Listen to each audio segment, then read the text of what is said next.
शिखा की नई नई शादी हुई थी। उसका मायका और ससुराल दोनों कानपुर में ही थे, इसलिए उससे मिलने उसके भाई अक्सर आते जाते रहते थे। ये बात शिखा की सास मीना को बिल्कुल पसंद नहीं थी। मम्मी जी, आज राहुल भैया आ रहे हैं। कौन, तेरे चाचा का लड़का? जी मम्मी जी। अरे पर वो तो दिल्ली में रहता है ना।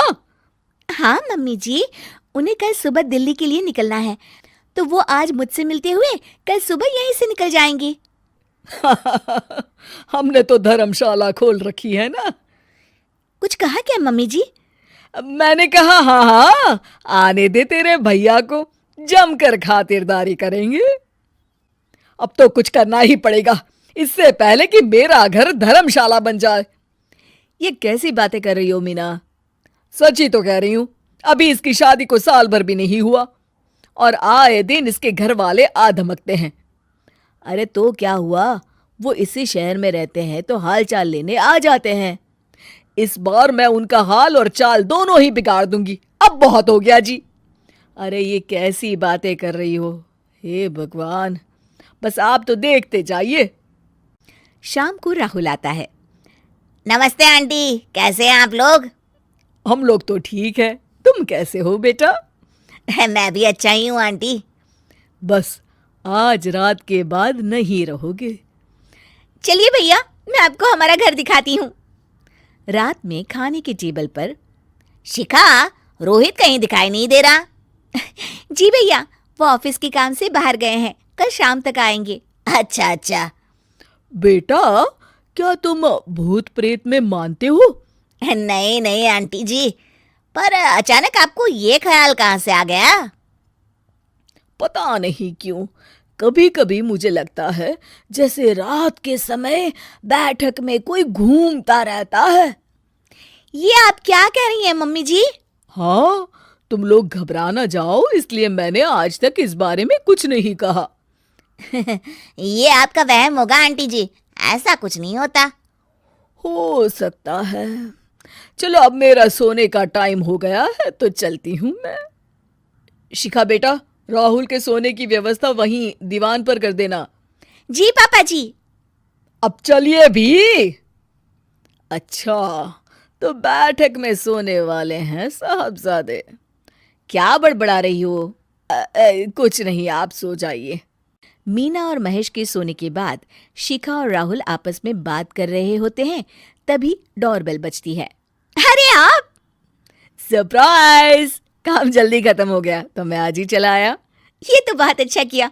देखिए राहुल भैया भी आए हुए हैं, आप दोनों का मिलना भी हो जाएगा। कैसे हो रोहित? मैं तो ठीक हूँ भैया। शिखा, मैं भी आज यहीं सो जाता हूँ, राहुल भैया से बातचीत भी हो जाएगी। अच्छा अच्छा, ठीक है। मीना आधी रात को उठती है, कंबल मुंह से पैर तक ओढ़ के डंडा लेके बैठक में आती है और देखती है दीवान पर चादर ओढ़े कोई लेटा हुआ है। देखो तो कैसे मजे से सो रहा है बहन के ससुराल में। मीना ताबड़तोड़ 4-5 डंडे मार देती है। अरे मर गया, अरे बचाओ बचाओ, कौन है? मीना जल्दी से अपने कमरे में भाग जाती है। हे भगवान, ये मैंने क्या किया? ये रोहित कहाँ से आ गया? लगता है ये नालायक राहुल मेहमानों वाले कमरे में सो गया होगा। आज तो इसकी खैर नहीं। उधर बैठक में, अरे क्या हुआ रोहित? मैं बाथरूम में था, तुम्हारे चिल्लाने की आवाज सुनी। पता है भैया, मैं सो रहा था, अचानक से कोई आकर मुझे डंडे मारने लगा। ये क्या कह रहे हो? लगता है तुम भी आंटी की तरह भूत प्रेत में मानते हो। नहीं नहीं भैया, सच में कोई आया था। मैं तो जा रहा हूँ मेहमानों वाले कमरे में सोने के लिए। इस समय अपने रूम में जाऊंगा तो शिखा की नींद खराब हो जाएगी। ठीक है भाई, जाओ तुम, जहां तुम्हारा भूत डंडा लेके ना आ सके। थोड़ी देर बाद मीना कंबल ओढ़ के डंडा लेकर मेहमानों वाले कमरे में पहुंच जाती है। वो बिस्तर पर सोए रोहित को फिर डंडों से मारने लगती है। अरे मर गया, अरे मर गया। तू भूत प्रेत में नहीं मानता ना? ये ले, अब डंडे खा। हैं? ये तो माँ की आवाज है। रोहित कंबल खींच देता है। बेटा तू! अरे ये क्या कर रही हो माँ? मार मार के मेरा भरता बना दिया आपने। कर दे मेरे लाल, मैंने तो तुझे ही मार मार के लाल कर दिया। मैं तो उस राहुल के बच्चे को सबक सिखाना चाहती थी। राहुल भैया को?